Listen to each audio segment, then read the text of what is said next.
நம்ம எல்லாரும் இன்னைக்கு முக்கியமா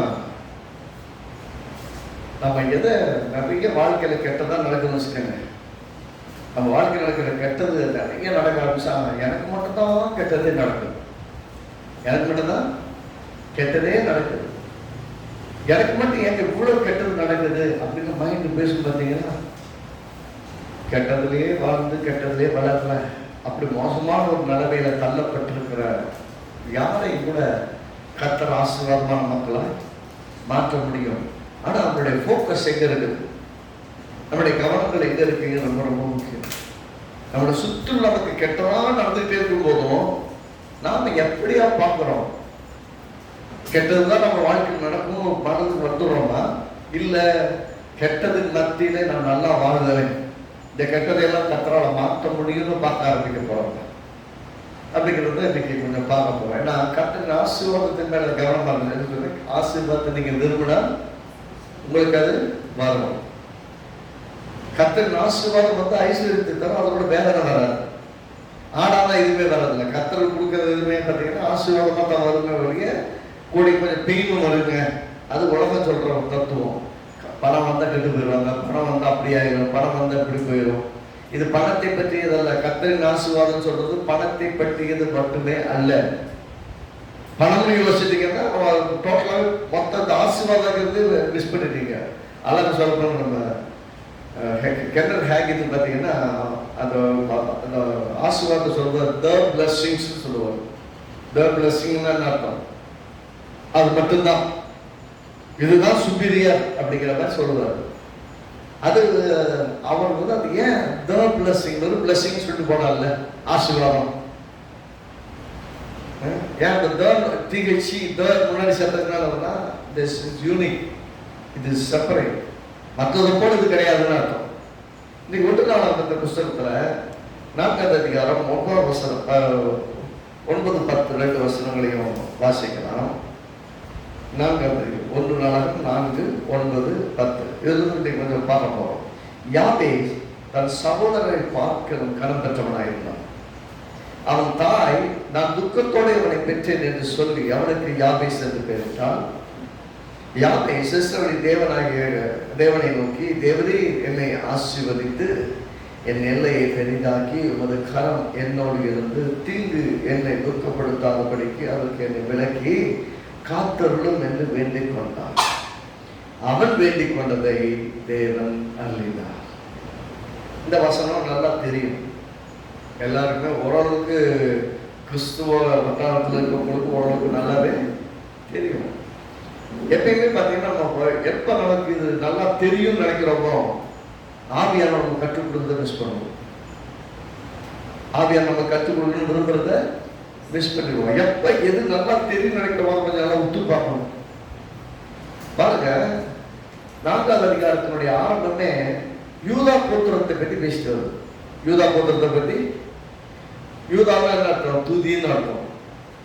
துதிக்கிற அந்த துதிங்கிற பேருடைய அந்த கோத்திரத்துல பிறந்த ஒருத்தன் தான் யாபேஸ்.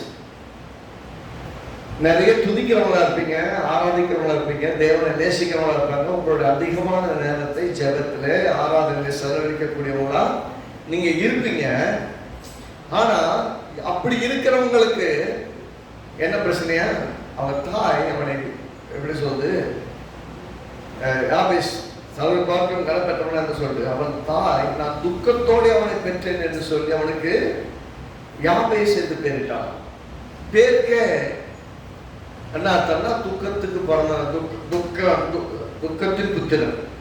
துக்கத்துக்கு நம்ம பாஷையை சொல்லணும், லோக்கல் பாஷையை சொல்லணும், துக்கத்துக்கு பிறந்தவன் சொல்லுவாங்கல்ல, இம்சைக்கு பிறந்தவன் அப்படி இப்படின்னு பேசுவாங்க இல்லையா. அந்த மாதிரி பிள்ளைக்கு பேர் வச்சு எப்படிங்க வைப்பாங்க, தங்கம், வைரம், மாணிக்கம், வைடூரியம், கோபேதம், மரகதம் பேர் வச்சுட்டு இருந்த காலம். இப்போ ஸ்டெயிலாக வைக்கிறாங்க. ஸ்டெயிலாக ஷார்ட்டாக ஸ்வீட்டாக கூப்பிட்டு வைக்கிறதுக்காக நிறைய பேரெல்லாம் மாற்றி கூப்பிட்றாங்க. அப்படி பேர் வைக்கிற அந்த காலத்தில் அந்த அம்மாவுக்கு எந்த விதமாக யோசிச்சு பாருங்க, கெட்டதே நடந்துட்டு இருக்கு. அந்த அம்மாவுக்கு கெட்டதே நிறைய நடக்குது, கெட்டதா நடக்குது. அந்த அம்மாவுக்கு விவரிக்கவே முடியல. நானே படாத கஷ்டம் பண்ணிட்டு இருக்கிறேன், எனக்கு இவ்வளவு கெட்டது நடந்துட்டு இருக்கு. இந்த கெட்டது மத்தியில இந்த பிள்ளை பிறந்திருக்குன்னு சந்தோஷப்படல.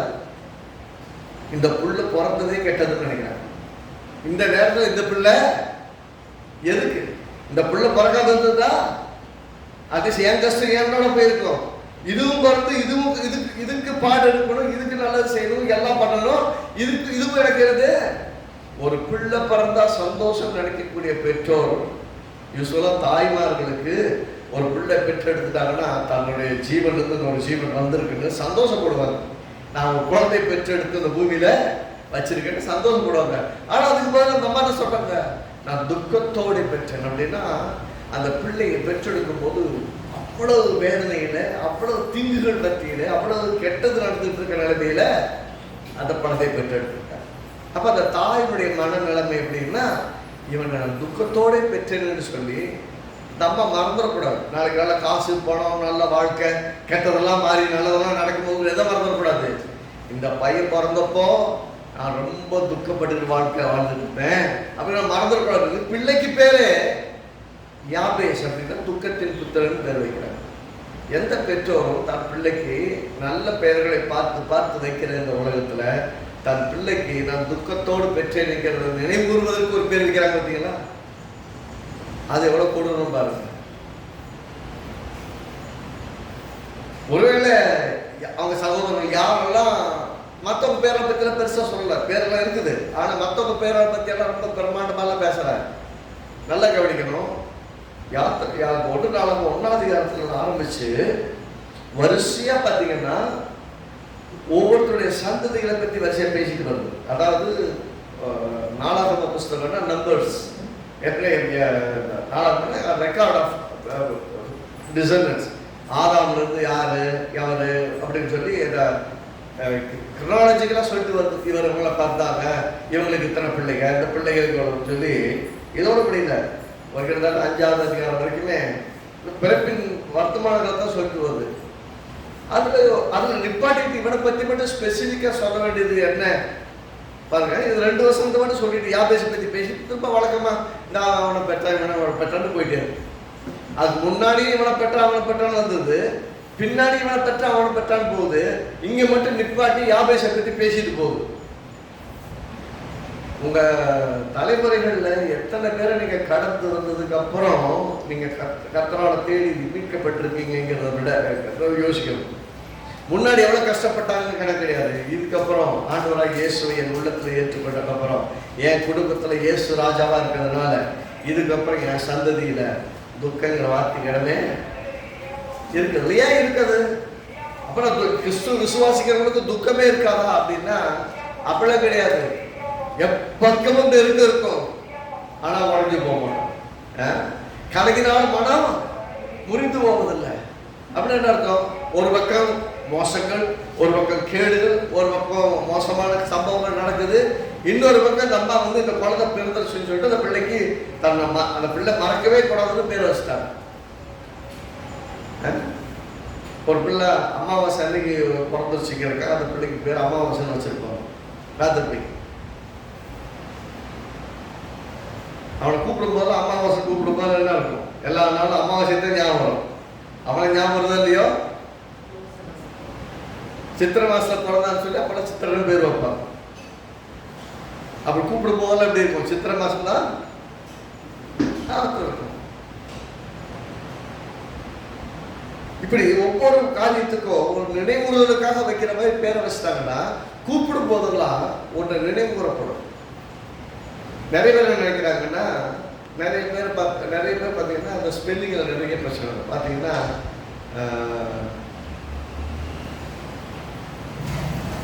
ஆறாம் அப்படின்னு வச்சுக்கா ARAM ஆறாம் அப்படின்னு நம்ம வாசிப்போம்.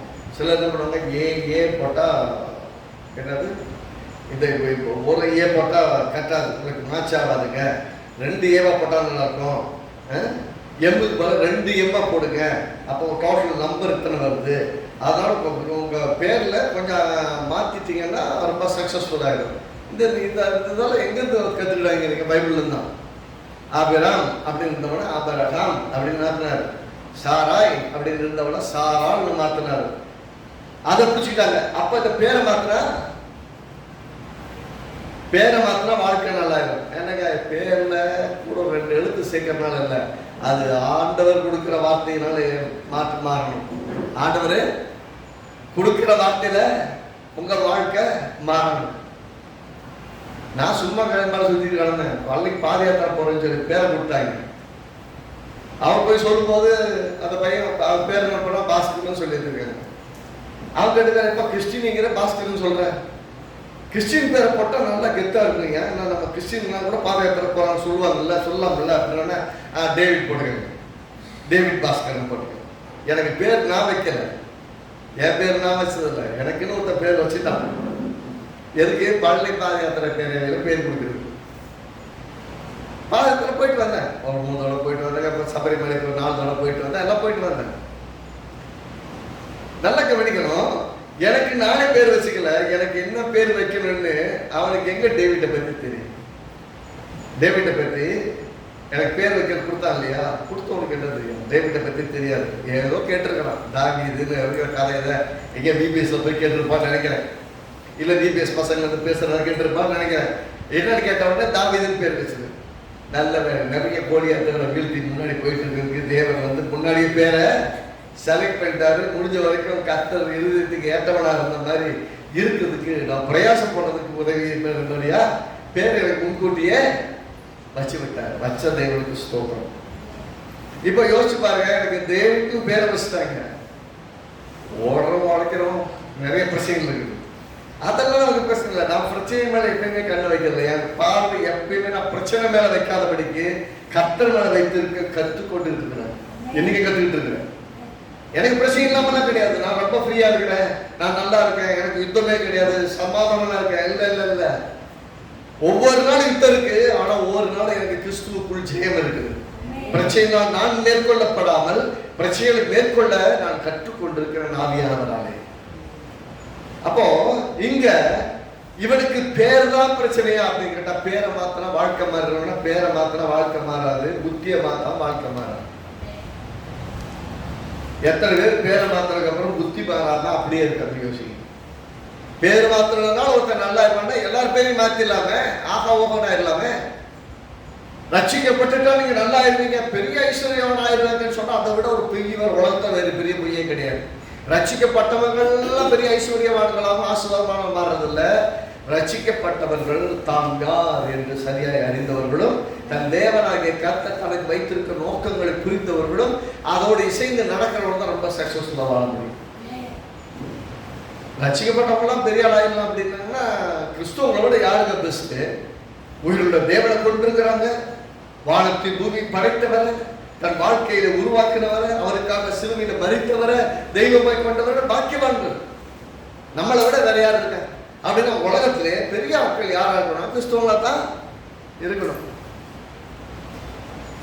அமெரிக்கா இருக்குல்ல, அமெரிக்காவில் இருக்கிற மிக பிரபலமான கம்பெனி எதை எடுத்துக்கிட்டீங்கன்னாலும் சரி, எல்லா கம்பெனியுடைய சீஃப் இருக்காங்கல்ல, அவங்களாம் யார் இருந்தாலும் யூதரா இருக்கும். அந்த கம்பெனி எஸ்டாப்ளிஷ் பண்ணி நடத்துற பெரிய பெரிய ஆட்களை பார்த்தீங்கன்னா, majority of the companies owners எல்லாம் யாரும் பார்த்தீங்கன்னா யூதர்கள்.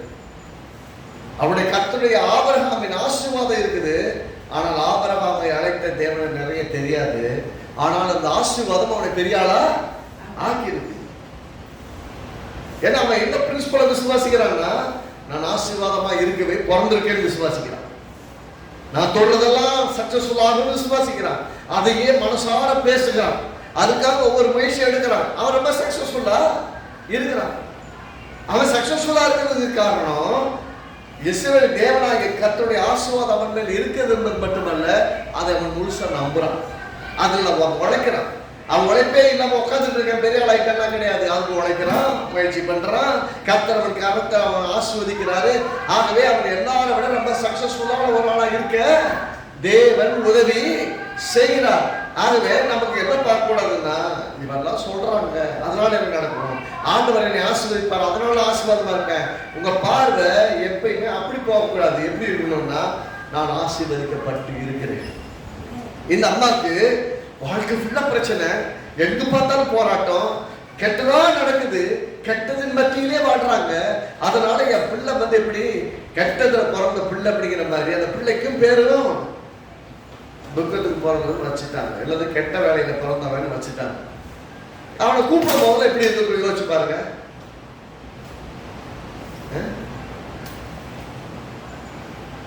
ஒண்ணு இல்லை, உங்க பிள்ளை ஒரு பிள்ளை பெற்றெடுக்குறீங்க, உங்களுக்கு ஏகப்பட்ட நஷ்டம் நடந்துருக்கு. சனக்கு ஒரு பிள்ளை பிறந்தோம், அந்த பிள்ளைக்கு நஷ்டம்னு பேர் வைப்பீங்களா?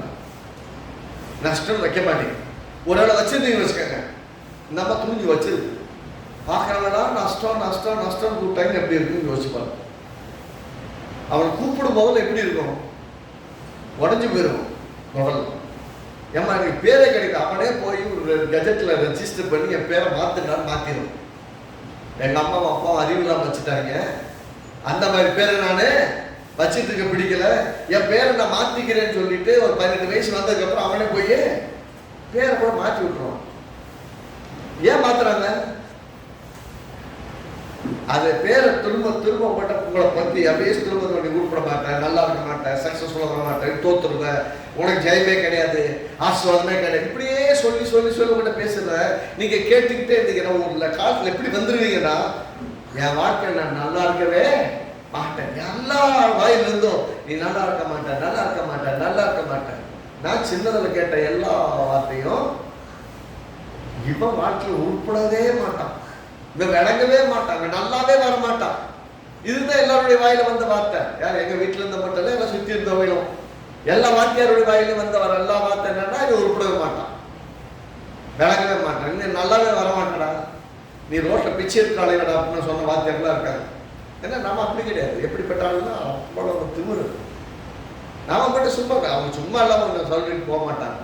அவங்க எந்த அளவுக்கு வெறுப்பா இருந்தா அப்படி சொல்லுவாங்க யோசிங்க. எவ்வளவு கடுப்பேற்றி இருந்தா, எந்த அளவுக்கு மனசு உடஞ்சு போயிருந்தா அப்படி சொல்லுவாங்க. பிள்ளைகளை சக்சஸ்ஃபுல்லாக தான் வாத்தியார் முயற்சி பண்றாங்க. அந்த வாத்தியாரே உருப்பட மாட்டான், இவன் விளங்க மாட்டான்னு சொல்றான்னா அந்த மாதிரி பண்ணிட்டாங்க. வீட்டில் இருக்கவங்களே நம்ம தம்பி நல்லா இருக்கணும், அண்ணன் நல்லா இருக்கணும்னு நினைப்பாங்க. அவங்களே இப்படித்தான் பேசுற அளவுக்கு நம்ம இருந்தோம்னா என்ன இருக்கணும், மொத்தமா கெடுத்து வச்சிருக்கணும். அந்த அளவுக்கு எல்லார்கிட்டையும் நல்ல பேர் வாங்கியிருக்கணும்னு அர்த்தம். நம்ம நல்லாவே வரக்கூடாது, இப்படி நல்லாவே வரமாட்டான்னு நினைச்சவன் அவனுக்கு நல்லது நடக்கும்போது மெல்லவும் முடிக்க மாட்டேங்குது, முழுக்கவும் முடியல. இவன் நல்லா அவர் ஆனா எனக்கு நல்லவே வரமாட்டான்னு நினைச்சேன், எப்படி நான் மாறணும்? என்னைக்கு ஆண்டவராக இயேசுவை ஏற்றுக்கிட்டு ஆண்டவர்கிட்ட வந்தனோ அதுக்கப்புறம் என் லைஃபே வேற கோர்ஸ்ல மாறிச்சு. அது வரைக்கும் நான் போற டெஸ்டினேஷன் தெரியல, நான் ஆண்டவரை இருந்து கொண்ட பின் பார்க்காத போக வேண்டிய பாதை தெரிஞ்சது. ஆண்டவருடைய பாதையில நடக்க ஆரம்பிக்கும் போது வாக்குத்தத்தங்கள், நம்ம பண்ற உடன்படிக்கைகளை விசுவாசிக்க ஆரம்பிச்சோம், ஜெபம் பண்ண ஆரம்பிச்சோம், அதை நம்ப ஆரம்பிச்சோம், அதை பற்றி கொள்ள ஆரம்பிச்சோம். ஒண்ணுமே இல்லாம நம்ம சொல்லிக்கிறேன், கடனே வாங்க மாட்டோம்னு அறிக்கை பண்ணிட்டு இருப்போம், ஜெபம் பண்ணிட்டு இருப்போம். அப்படி சொல்லிட்டு இருக்கும் போதே போய் கடன் வாங்க வேண்டியது இருக்கும். கடனும் வாங்குவோம், வாங்கும் போது என்ன சொல்ல, நான் கடன் வாங்குவதில்லை கடன் கொடுப்பேன், கடன் வாங்குறேன்.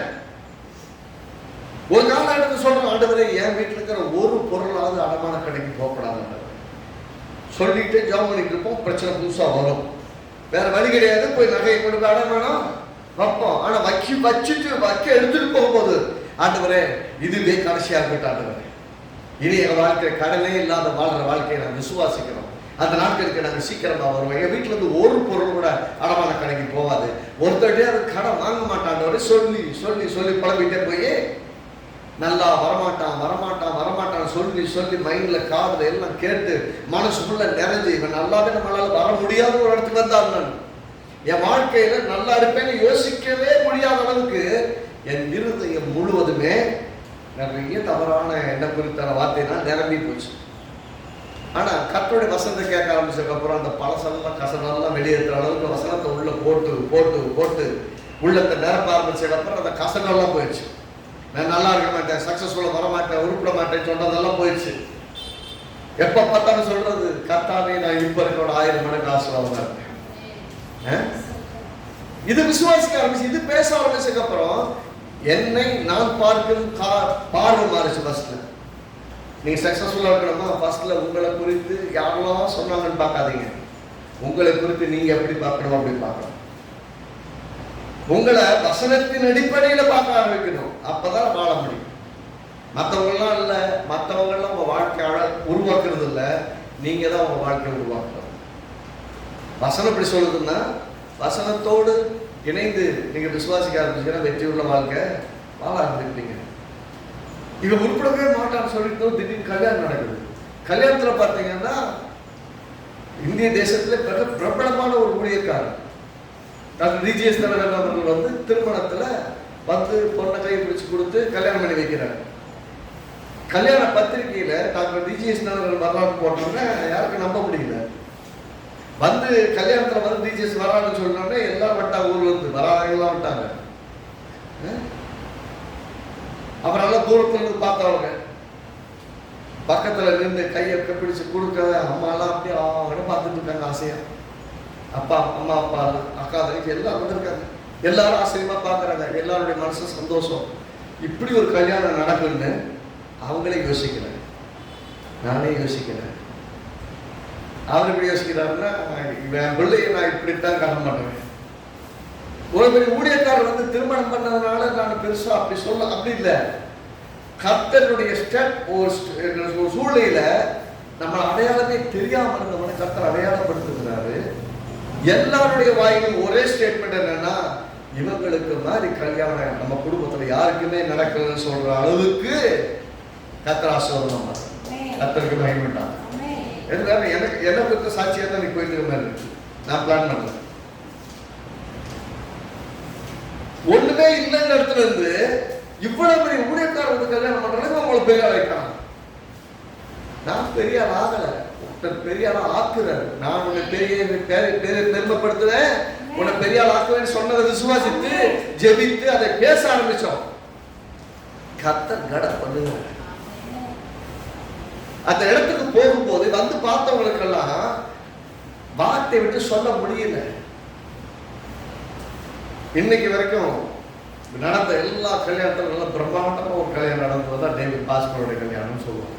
அந்த அளவுக்கு கர்த்தர் ஆசீர்வாதமா நடத்தி கொடுத்தாங்க. ஆண்டவர்களுக்கே மகிமை உண்டாகட்டும். அப்படின்னு என்ன அர்த்தம்னா, இது நான் டிசர்வ்டான்னு கேட்டா கிடையவே கிடையாது.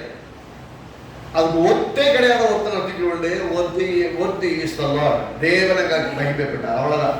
நான் சொல்றேன், நீங்க உங்க வாழ்க்கையில தகுதியே இல்லைன்னு நீங்க நினைச்சீங்கன்னா கர்த்தரை தகுதிப்படுத்தி யோசிக்கிறதுக்கெல்லாம் மேல தூக்கி வைப்பாங்க. அந்த கவனமா பாருங்க. இந்த அம்மா அவங்க அம்மா பிள்ளை இப்படி பெற்றுட்டோமேனு யாபேசுன்னு பேர் வச்சுட்டாங்க. துக்கத்துக்கு பிறந்தவன் பேரை வச்சுட்டாங்க. எல்லாரும் யாபேசு கூப்பிடுவாங்க. மனசெல்லாம் வலிக்குது. துக்கத்துக்கு பிறந்தவன். ஆனா அவனை அறிமுகப்படுத்துகிற அந்த வசனத்துல எப்படி ஆரம்பிக்கணும், யாபேஸ் தன் சகோதரரை பார்க்கலும் கனம் பெற்றவன். ஸ்டார்டிங் எப்படி போகிற, அதாவது அவன் எப்படி இருந்தான்னு ஆரம்பிக்கிற. நல்லா கவனிக்கிறது. எப்படி இருந்தான்னு நான் எப்படி இருந்தேன் தெரியுமா, அப்படி ஆரம்பிக்கல. ஆரம்பிக்கும் போது எப்படி ஆரம்பிக்குது, எல்லாரும் விட ரொம்ப ஹானரபிள் பர்சனா இருக்கும். நல்லா கவனிங்க. துக்கத்துல பிறந்தவன் ஹானரபிள் பர்சன் அப்படி மாறிட்டான். எல்லாரும் மதிக்கப்படத்தக்கவனா, எல்லாரும் உயர்வாய் பார்க்கக்கூடியவனா எப்படி மாறினா, அவன் அவனையே மாத்திக்கல, கர்த்தர் அவனை மாற்றி வைத்திருக்கிறான். அந்த மாற்றத்துக்கு காரணம் என்னன்னு பின்னாடி ஜெபத்தை சொல்றாரு பாருங்க. அவன் பெருசா ஒண்ணு ஜெபம் பண்ணல. எனக்கு பெருசா ஜெபம் பண்ண தெரியாதுங்க, பரவாயில்ல. ரொம்ப வல்லமையாய் ஜெபம் பண்ணினவர்கள் பெரிய வாழ்க்கை அனுமதிக்கல. 4 லைன்ல ஜெபம் பண்ணி வாழ்க்கையை மாற்ற முடியுமா? நான் கண்டிப்பா முடியும். அந்த 4 லைன்ல ஜெபிக்கிற அந்த ஜெபம் உங்க உள்ளத்தின் ஆழத்திலிருந்து என் தேவன் யார் என்கிற அறிவோடு ஜெபிக்கிற ஜெபம் போதும், அது உங்க வாழ்க்கையை மாற்றி அமைக்கும். ஆமென். இங்க மனுஷன் பெருசா ஒண்ணு ஜெபம் பண்ணல. எப்படி ஜெபம் பண்ணா, 10 வருஷம் சொல்லுது, யாவே சிஸ்டருடைய தேவனாகிய கர்த்தரை நோக்கி. அப்படின்னா யாருன்ற ஜெபம் பண்ணணும்னு அவனுக்கு தெரிஞ்சிருக்கு. யூதா கோத்திரத்துல துதிகளிலே வாழ்கிற மக்கள், துதிக்கிற மக்கள் சந்ததிக்குள்ள பிறந்தவன். ஆனா இவன் எப்படி பார்க்க ஆரம்பிக்கிறான்னா, என் வாழ்க்கை துக்கத்திலேயே வாழ்ந்து துக்கத்திலே முடிக்கிற வாழ்க்கை கிடையாது. நான் இப்படி இருக்கும்படி நான் இருக்கக்கூடாது. ஏனென்றால் நான் ஆபிரகாமின் சந்ததியான், ஈசாக்கிலே வம்சத்துல பிறந்தவன், யாக்கோபின் வாக்குத்தத்தத்தின் 12 கோத்திரத்தில் நானும் ஒருத்தன். நான் பூமியிலே ஆசீர்வாதமாக இருக்கும்படி அழைக்கப்பட்டவன். ஆகவே நான் இப்படி இருக்க நான் மறுக்கிறேன். துக்கத்துல பிறந்திருக்கலாம், தப்பே கிடையாது. கஷ்டத்துல பிறந்திருக்கலாம், நஷ்டத்துல பிறந்திருக்கலாம், ஒரு அனாதையா கூட பிறந்திருக்கலாம். பிறந்ததுல பிரச்சனை இல்லை. அனாதையாகவும் துக்கத்திலையும் இல்லாம அப்படியே வாழ்ந்து வாழ்க்கையை முடிச்சிடக்கூடாது. எப்படி ஆரம்பிச்சோமோ அப்படி முடிச்சிடக்கூடாது. ஒவ்வொரு வருஷமும் நீங்க வளர்ந்துருக்கணும். எல்லாம் சொல்லுங்க, ஒவ்வொரு வருஷமும் நான் வளர்ந்துருக்கணும், நான் கனி கொடுக்க ஆரம்பிக்கணும். என் மூலமா அநேகர் ஆசீர்வதிக்கப்படணும்.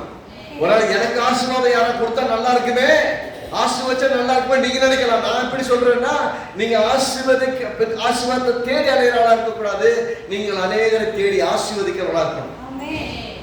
அதுக்கு தான் கர்த்தர் ரட்சித்து இருக்கிறார். சும்மா நான் இருக்கிறேன், நானும் குடும்பத்தில் ஆசீர்வாதமா இருக்கிறேன், நானும் பெரிய ஆளு அப்படி காட்டிக்கிறக்கா கிடையாது. கர்த்தர் உங்களை அழைத்து அடையாளப்படுத்தி ஆசீர்வதித்து இருக்கிறாருன்னா, உங்க பேரை பெருமைப்படுத்துறாருன்னா என்ன அர்த்தம்னா, உங்க மூலமா அவர் மகிமைப்படும்படி உங்களை ஆசீர்வாதமா நினைக்கிறேன். இங்க யாபேசு ஜெபம் பண்ணினான். யார் இடத்துல? இஸ்ரவேலின் தேவனிடத்துல. அந்த காலம் எப்படின்னா, அந்த அம்மாவுக்கு எப்படி இருக்குது நல்ல கவனிங்க. அம்மா விசுவாசத்தில் இருந்த அம்மா இல்லை. தாத்தா பாட்டி யார விசுவாசம் இருந்தாங்களா? இல்லை. ஆனா இவனுக்கு ஒண்ணு தெரியுது, நான் வாக்கு தத்தத்தின் பிள்ளை. ஆபிரகாமுக்கு வாக்கு பண்ணினா, ஆபிரகாமுக்கு அப்புறம் யாருக்கெல்லாம் வந்து செல்ல? ஈசா. யாக்கோபுக்கு அப்புறம் யாக்கோபுக்குள்ள நான் ஆசீர்வதிக்கப்பட்டு இருக்கிறேன். நான் ஆசீர்வாதமா இருக்க வேண்டியவன் இன்னைக்கு துக்கத்துல பிறந்திருக்கேன் அப்படிங்கிற நிலைமையில என் பேரை வச்சிருக்கிறாங்க. நான் இப்படியே பேரெல்லாம் மாத்த போறதில்லை. சொல்லுங்க, பேரை மாத்தி ஒரு பிரயோஜனம் கிடையாது. அப்பா ஞானஸ்தானத்துல பேர் மாத்தி என்னமா ஐயா? எத்தனை பேர் பேரை வச்சு கூப்பிடுறாங்க ஞானஸ்தானத்து பேரை? சொல்லுங்க. நான் மட்டும் பிடிவாதமா அப்படி கூப்பிட்டு இருப்பேன். ஏன்னா அவங்க அதை மறக்க கூடாது. அவங்க அதை மறக்க கூடாது. முக்கியமா அவங்க மறக்க கூடாது. எப்பவுமே ஞானஸ்தானத்து பேரை வச்சு திரும்ப திரும்ப நான் கூப்பிடுவேன். எதுக்கு அப்படின்னா, அவங்க யாருங்கிறத அடிக்கடி மறந்துடுவாங்க. இங்க நல்லா கவனிங்க. யாபேசுங்கிற பேரை மாத்திரம் முயற்சி பண்ண, பேரை மாத்திரம் ஆசீர்வாதம் ஆகிரும், ரொம்ப பெருசா பெரிய ஆளா இருந்தீங்க, எழுத்துக்களை மாத்திரம் தான் நடந்துரும்னு கேட்டா எழுத்தாவெல்லாம் மாத்திரம் ஒன்றும் நடக்காது. என்ன பண்றதுங்க? என் தலையை எழுத்துங்க. உங்க தலையெழுத்தெல்லாம் கிடையாது, உங்க வாய் எழுத்து. நீங்க வாயில என்ன பேசி இருதயத்துல என்ன எழுதுனீங்களோ, வாயால பேசி இருதயத்தால் என்ன எழுதுனீங்களோ அதுதான் உங்க வாழ்க்கை.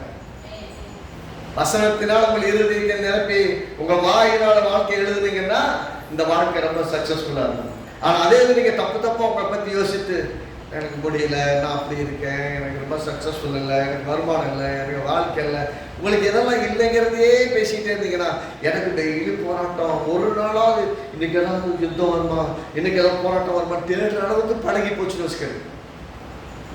ஒரு நாள் இன்னைக்கு சண்டை பிரச்சனையே இல்லாம அமைதியே சாயங்காலம் முடிச்சுட்டு ஸ்தோத்திரம் படுத்தீங்கன்னா, நீ நான் காண்பது கனவா கனவா, இன்னைக்கு ஒரு பிரச்சனையும் வரலைங்க. ஏசப்பா மெயினா நான் இங்கதான் இருக்கேன்னா, இங்கதான் வாழ்றேன்னா அப்படின்னு யோசிக்கிற அளவுக்கு உங்க மனசு அடிபட்டு உடம்பெல்லாம் புண்ணாச்சு, அந்த மாதிரி மனசெல்லாம் புண்ணாய் போய் கிடக்குதுன்னு அர்த்தம். அப்படி பார்த்து தேர்வாளுங்கலாம் அப்படி என்ன அர்த்தம்? வாழ்க்கை ஃபுல்லா போராட்டம் பிரச்சனை சந்திச்சு மனசெல்லாம் வலி தாங்க மாட்டாம இருக்காங்கல்ல, அவங்க இன்னைக்கு ஒரு நாள் நிம்மதியா போய் படுத்துட்டாங்கன்னா அவ்வளவு சமாதானம். இதே தான் டெய்லி இருந்தா நல்லா இருப்பேன். நீங்க சொல்லிட்டு படுத்து காலையில வரும், காலையில எழுப்பாங்க, 4 மணி எழுப்பி கண்ணாமண்ணா திட்டி ஏதாவது பண்ணி உங்க சமாதானத்தை காய்ச்சி விட்டுவாங்க. நேற்று நைட் நிம்மதியை தூங்கிட்டீங்களா? போதும் நீ ரொம்ப தூங்கிட்டேன், இனிமேல் அப்படிலாம் இருக்க முடியாது, அதான் பண்ணிக்கிட்டே இருக்கும். இவன் அப்படியெல்லாம் யாபேசை பொறுத்த வரைக்கும் என்னைக்கு தேவன் விசுவாசிக்க ஆரம்பிச்சு, இஸ்ரவேல்ல ஒரு தேவன் இருக்குன்னு விசுவாசிக்க ஆரம்பிச்சானோ அப்பயும் அவன் பார்வை மாறி போச்சு. நான் இஸ்ரவேல் வம்சத்துல பிறந்தேன், ஆபிரகாமின் ஆசீர்வாதத்தின் சொந்தத்துக்காரன், நான் எப்படி வேலையில் இருக்கலாம்? எங்க அம்மா சொன்ன மாதிரி நான் துக்கத்துல, எங்க அம்மா துக்கத்துல பெற்றிருக்கலாம், துக்கத்துல நான் வாழ்ந்து இருக்கலாம், ஆனா நான் துக்கத்திலே வாழ விரும்பல. எல்லாம் சொல்லுங்க, நான் துக்கத்துல வாழ விரும்பல. அப்படின்னா என்ன அர்த்தம்னா, நான் போராட்டத்துல கெட்டதே நடந்துட்டு இருக்கேன், நான் வாழ விரும்பல. கெட்டது நடந்துகிட்டு இருக்கலாம், நான் கெட்டதுல வாழ விரும்பல, கெட்டது எனக்கு நேரிட விரும்பல. நான் எனக்கு என்ன பண்ண போறேன்? இஸ்ரவேலின் தேவனாகிய கர்த்தர் ஒருவர் இருக்கிறார் அப்படின்னு அறிந்து கொண்டான். அம்மா தனக்கு முன்னாடி சாட்சியாக யாரையாவது ஒருத்தரை பார்த்து விசுவாசிக்கிறாங்க வாய்ப்பே இல்லாத போதும் இயேசுவின் இஸ்ரவேலின் தேவனை விசுவாசித்தான். இஸ்ரவேலின் தேவனாகிய கர்த்தர் நாளே என்னை நறுக்குன்னு சுருக்கமா ஜெபம் பண்ணிட்டு போயிட்டான். நிறைய பேர் நிறைய ஜெபம் பண்ணா தேவன் கேட்பாருன்னு நினைக்கிறாங்க. நிறைய ஜெபம் பண்ண தப்பும் கிடையாது. ஆனா நீங்க ஜெபம் பண்ற ஜெபம் பாயிண்ட் டு பாயிண்டா இருக்கணும், ஹார்ட் டு ஹார்ட்டா இருக்கணும். ஹார்ட் டு நீங்க ஜெபம் பண்ணீங்கன்னா ஆண்டோடைய இருதயத்துல இது தேவை, அவனுக்கு கொடுத்தாவணும்னா முடிவு பண்ணணும். எப்படி இது தேவை, இது இவனுக்கு கொடுத்தாகணும்னு கடவுள் முடிவு பண்ற அளவுக்கு உங்களோட விசுவாசமும் ஜெபமும் கலந்துடும். விசுவாசத்தோட ஜெபம் கலக்கணும். எப்படி ஜெபம் பண்றான்? தேவரீர் என்னை ஆசீர்வதி. நார்மலா எப்படி எனக்கு காசை கொடு, பணத்தை கொடு, பொருளை கொடு எல்லாம் ஜெபம் பண்ணல. அவன் ஜெபம் ரொம்ப சிம்பிள். தேவரீர் என்னை ஆசீர்வதிங்க, என் எல்லைய பெரிதாக்குங்க, தீங்கு என்ன டெய்லி துக்கமாக்கிக்கிட்டே இருக்குது, தீங்கு என்னை துக்கப்படுத்தாத வெடிக்கிறதுல இருந்து என்னை விலக்கி காத்தோம், என்னை காப்பாத்துங்க. நல்லா கவனிக்கணும். தீங்கு விளக்கப்படுறதுக்கு எப்படி ஜெபம் பண்றாரு? கடைசியா தான் ஜெபம் பண்றாரு. எல்லாம் கவனிக்கிறீங்களா? தீங்கு அதாவது கெட்டதுல பிறந்திருக்கிறான், தீங்குலே பெற்றெடுத்திருக்கேன்னு அவங்க அம்மா பேரை வச்சிருக்காங்க. ஆனா தீங்கு வந்து அவங்க எங்க வைக்கிறான்? ஜெபத்துல கடைசியா வைக்கிறான். அது பிரச்சனை கிடையாது. நான் இதை பார்க்க போறது இல்ல. நான் எப்படி இருக்க போறேன்? நான் ஆசீர்வாதமா இருக்க போறேன். எப்படி ஆசீர்வாதமா இருக்க போறேன்? பணத்தால பொருளாதாரம் மட்டும் கிடையாது, சமாதானம், நன்மை, சுகம், பலன், ஜீவன், ஆரோக்கியம், நல்வாழ்க்கை எல்லாவற்றாலும் நான் நிறைந்து வாழ போறேன். அதைத்தான் நான் பார்க்க போறேன். சொல்றான், தேவரீர் என்னை ஆசீர்வதிங்க, என்னை சுற்றிலும் நெருக்கங்கள் இருக்கிறது, என்னை விசாலத்துல வைங்க. எத்தனை நாள் தான் வாடகை வீட்டுல போராடிட்டு இருக்குது, வெற்றி கட்டிட்டு ஓடிட்டே இருக்காது? சொல்லுங்க, எத்தனை நாளைக்கு வாடகை வீட்டுல உட்காந்துக்கிட்டு பொட்டியை கட்டிட்டு ஓடுறது? சரி, okay. Single bedroom, hall, kitchen, okay. ஒத்த குடும்பத்துக்கு பிள்ளைங்க வளர்றாங்களே, மருமக பிள்ளை வருமே, அதை இன்னைக்கு பாக்குறீங்க. ஒரு 10 வருஷம் கழிச்சு பாருங்க, ஒரு 15 வருஷம் கழிச்சு பாருங்க, உங்க குடும்பம் எவ்வளவு பெருசா இருக்கணும். அவ்வளவு பெரிய குடும்பத்தை மெயின்டைன் பண்ணணும்னா பார்த்தா அப்புறம் வழி நடுக்க நிக்கிற இடத்துல, நாட்டு இடத்துல எங்க எடுத்துனாலும் பொருள்களை இடிச்சுட்டு போற மாதிரி தான் இருக்கணும். ஒரு பெரிய ஹால் இருக்கணும்ல. எனக்கு தெரிஞ்ச ஒரு பிளே கிரவுண்ட் மாதிரி ஹால் வச்சிருக்கீங்க. ஏப்பா கொஞ்சமா மனசாட்சி வேணாமா? இல்லைங்க, மனசாட்சியோட தாங்க பேசுறேன். உங்க வீட்டுல அந்த ஹால்ல அடிக்கடி ஜெப கூட்டங்கள் நடத்தணும். எத்தனை நாமே சொல்றீங்க? வீடை கட்டி நீங்க வாழ்றதுக்கு மட்டும் கிடையாது, அந்த இடத்துல அநேகர் வந்து கூடி ஆசீர்வாத விடுதலையை உங்க மூலமா பெற்றுக்கொண்டு போறதுக்கு உங்களுக்கு ஒரு பெரிய விசாலமான இடம் வேணும். கிடைச்ச இடத்துல கோவில் கட்டிட்ட முடியுதுன்னு சொல்லிட்டு போறதில்ல. இந்த சபைக்கு எனக்கு பத்தாது, நான் ஜெபம் இதை விட 100 மடங்கு பெருசா வேணும்னு ஜெபம் பண்ணிட்டு இருக்கேன். பெருசா தானும் கேட்டுட்டு இருக்கிறேன். வாழ்றதுக்கு வீடு பத்தால, இந்த அடுத்து ஒரு பெருசாகிட்டு இருக்கிறாங்க. யாரும் வந்தாங்கன்னா போனாங்கன்னா உட்கார வைக்க முடியல. வீடு பெருசா வேணும். எத்தனை பேர் வீடு நம்ம வீடு பெருசா வேணும்னு சொல்றீங்க இல்லையா? அது சொந்த வீடு வேணும், பெரிய வீடா வேணும், வந்தா கம்ஃபர்டபுளா. நாளைக்கு போற வரணும். இப்ப எதுக்கு போய் ஊர்ல போயிட்டு வீட்டெல்லாம் ரெடி பண்ணிட்டு வந்து உட்கார்ந்து இருக்கிறேன். இப்ப போனா நிம்மதி உட்காந்து ஜாமெண்ட்டுக்கு டைம் ஸ்பெண்ட் பண்ணிட்டு வரலாம் இல்லையா? அதுக்கெல்லாம் வாய்ப்புகள் இருக்குது. அந்த மாதிரி எல்லாத்தையும் அழகுபடுத்தி நல்லா வச்சிருக்கிறது நல்லது. அப்போ விசுவாசம். ஏன்பா வீட்டு பணத்தை பத்தி தானே பேசுறேன், ஆஸ்தியை பத்தி தான் பேசுறேன், சொத்தை பத்தி தானே பேசுறேன். நான் சொத்தை பத்தி மட்டும் பேசுறேன். நான் கேட்கிறேன், உங்க கையில காசு இல்லை, காசு மிச்சமாகலன்னா எப்படி ஒரு பெரிய இடத்த வாங்கணும் இல்லையா? மனசு நிம்மதியா இருந்தா தானே காசு சேர்க்கணும்னு தோணும். மனசே பதறிட்டு இருந்ததுன்னா டெய்லி பிரச்சனையே. ஒரு இடத்துல தண்ணி வருது, அந்த இடத்துல போய் வாய்க்கால அடைக்கிறீங்க, இன்னொரு இடத்துல உள்ள போகுது, அப்ப அங்க போய் காட்டுறீங்க. இப்ப மாத்தி மாத்தி அனுபவ விஷயத்தை எத்தனை செய்ய போறோம்? நிரந்தரமா வரணும்னு காப்பதே அப்படின்ற மாதிரி எப்ப பண்ண போறோம்? அதாவது நம்ம ஆட்களுக்கு, நம்ம மக்களுக்கு, கிறிஸ்துவ விசுவாசிகளுக்கு, இன்னைக்கு சர்ச்சுக்கு போனேன், நீ ஆசீர்வாதமா இருப்பேன்னு சொன்னான், கர்த்தருக்கு ஸ்தோத்திரம் அப்படின்னு சொல்லிட்டு போற புத்தி தான் இருக்க வழிய வந்தோம். நான் கத்துக்கிட்டேன், இதுல இருந்து ஒண்ணு எடுத்துக்கிட்டேன், இதை விசுவாசிக்க போறேன், பெருசா மாற போறேன். நான் என் பிள்ளைகளுடைய பிள்ளைகளா இப்ப நீங்க பார்க்கும்போது கொள்ளு பேரங்க கொள்ளு பேத்தி வரைக்கும் யோசிக்கணும். உங்க வீடு பார்த்தா உங்களுக்கு யோசிக்க கூடாது. உங்க பேரனும் பேத்தி எல்லா பிள்ளைங்க பின்னாடி 3வது 4வது தலைமுறை வரைக்கும் யோசிக்கணும். அப்படிதான் நீங்க ஜெபம் பண்ணணும், அப்படிதான் விசுவாசிக்கணும். ஏன்னா வருஷம் ஆக 2 கூட்டிட்டு தான் போகுது இல்லையா? அப்ப விசுவாசம் பெருசா வரும், விசுவாசிக்கிற விதமும் பெருசா பண்ணுங்க. அப்படி கேட்டா, ஆண்டவரே என்னை ஆசீர்வதித்து என் எல்லையை பெரிதாக்கி உமது கரம் என் மேல இருக்கட்டும், தீங்கு என்னை துக்கப்படுத்தாதபடி அது விளக்கி ஆசீர்வதிங்க, விசாலமாக்குங்க, உங்களுடைய கரம் என் மேல இருக்கட்டும். அவனுக்கு பிரதானமான ஜபம்னா நீங்க என் கூட இருக்கணும், நீங்க என் கூட இருக்கணும், ஆசீர்வதிங்க, எல்லைய பெருசாக்குங்க. கடைசியா தான் சொல்றான், தீங்கு என்னை துக்கப்படுத்தாதபடிக்கு விளக்கி. அப்போ அந்த வாழ்க்கையில பிரதானமா யோசிக்கிறத கடைசியில வைக்கிறான். என்ன வேணும்னா அவனுக்கு ஆசீர்வாதம் வேணும், எல்லையில விசாலம் வேணும், அவனுடைய காரணம் கூடவே. இப்போ இது ரொம்ப சக்சஸ்ஃபுல்லானவை. எல்லாம் ராமன் சொல்லுங்க. இப்ப தனக்கு ஒரு தேவன் இருக்கிறான், அந்த தேவன்கிட்ட கேட்டா எனக்கு செவி கொடுப்பார்னு விசுவாசிச்சா, ஜபம் பண்ணா பெற்று பண்ணா. இங்க இருக்கிற வாலிப பிள்ளைகளுக்கு சொல்றேன், நீங்க எப்படிப்பட்ட கஷ்டத்துல இருந்தீங்கன்னாலோ, எப்படிப்பட்ட பயணத்துல போயிட்டு இருந்தாலும் மறக்காதீங்க, இந்த இஸ்ரவேலின் தேவனாகிய கர்த்தரை விசுவாசித்து கேளுங்க, அவன் கேட்டதை தேவன் அறிந்தார். எத்தனை ஆமென் சொல்றீங்க? ஒரு எனக்கு கேட்க தெரியலங்க, பெருசால ஜபம் பண்ண தெரியல, பெருசால ஜபம் பண்ணிடல, ஒன்றும் பிரச்சனை இல்லை. உங்க உள்ளத்துல ஆசையை தேவன்கிட்ட சொல்லுங்க, உங்க விருப்பத்தை சொல்லுங்க. ரொம்பலாம் சார் பேச தெரியல, ஏசப்பா இப்படி ஆக்கங்க ஆண்டவரே, நீங்க அதை செய்ய வந்தவர் நான் விசுவாசிக்கிறேன் ஆண்டவரே, இன்னும் கொஞ்சம் ஆழமான எழுதியத்தோட சொல்லிப்பாங்க. ஒரு லைன் தான் ஜபம் சொல்லுது, இந்த ஒரு லைன்ல ஜபம் பண்ணிட்டு விட்டுருப்பான்னு நினைக்கிறீங்க?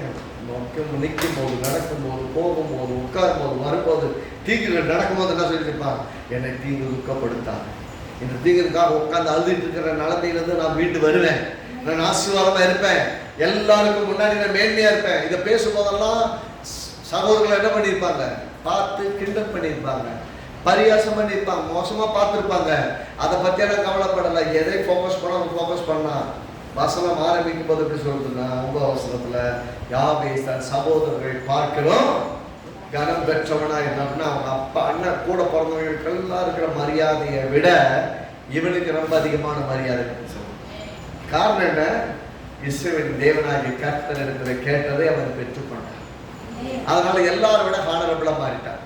நீங்க வாழ்க்கையில நீங்க ரொம்ப ஹானரபிள் பர்சனா இருக்குன்னு நீங்க நினைச்சீங்கன்னா, இயேசுவை பற்றி கொள்ளுங்க. He will honor you. என்னை கனம் பண்ணுகிறவனை நான் கனம் பண்ணுவேன். எல்லாம் சொல்லுங்க, என்னை கனம் பண்ணுகிறவனை those who honor me I will honor them. அவரை கனம் பண்ணுனா you will be honored. ஏன்னா எல்லா இடத்துல தேவனுக்கு மகிமை செலுத்தணும். நான் திரும்ப சொல்றேன், உங்க வாயில நல்லா புரிஞ்சு வச்சுக்கோங்க. எப்பெல்லாம் உங்களுக்கு நன்மைகள் அற்புதங்கள் உங்க சொந்த பலத்தாலே நீங்க செஞ்ச மாதிரி இருந்தாலும் கூட எப்போதும் தேவனுக்கு கனத்தை செலுத்துங்க, தேவனுக்கு கனத்தை செலுத்துங்க. தேவனுக்கு சொல்லுங்க, ஆண்டவரே இதை செய்வதற்கு நீங்க செய்த உதவிக்காக ஸ்தோத்திரம், இதை ஞானமாய் முடிக்க எனக்கு உதவி செய்ததுக்காக ஸ்தோத்திரம், மகிமை நான் உங்களுக்கு செலுத்துறான்னு சொல்லுங்க.